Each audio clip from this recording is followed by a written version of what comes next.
Well, we're back with the latest on the Israel-Hamas war. The terror group released 2 more hostages, this time 2 Israeli citizens, and more than 200 still remain in captivity.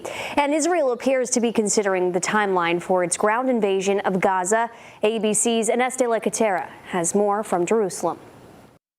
For the first time, we're getting a first-hand account from a hostage held by Hamas militants. 85-year-old Yoshevet Lifshitz speaking alongside her daughter at a hospital, saying she's been through hell, describing how during the Hamas raid that killed more than 1,400 Israelis, she was taken from her kibbutz and put on the back of a motorbike, beaten with sticks, ending up in a huge network of underground tunnels in Gaza. She says it was like a spider's web. Lifshitz explains they were given the same food as their captors and given regular medical care. She even said her captors were friendly. She and 79-year-old Nurit Cooper were released by Hamas Tuesday. This video shot by the terror group shows the 2 elderly Israelis being handed over to the Red Cross. More than 200 hostages are still being held, including John and Rachel Goldberg's son. They believe he was taken by Hamas from that music festival earlier this month. If Hirsch could hear you right now, what do you want him to know from you?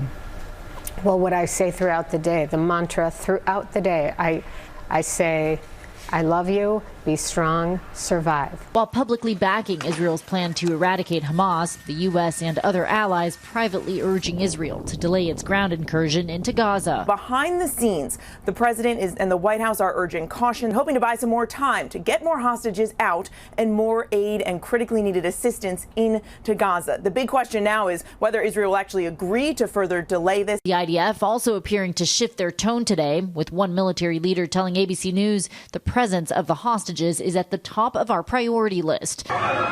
So far, more than 5,000 Palestinians have been killed in Gaza and more than 15,000 injured, according to the Hamas-controlled health ministry. Millions of Palestinians facing a dire humanitarian crisis. Some aid has been going into Gaza, but advocates warn it's only 1% of the population's daily needs. And meanwhile, Israeli officials are slamming Hamas for trying to present itself as humane with regards to the hostages, saying we must never buy into Hamas propaganda. Ines de la Catera, ABC News, Jerusalem.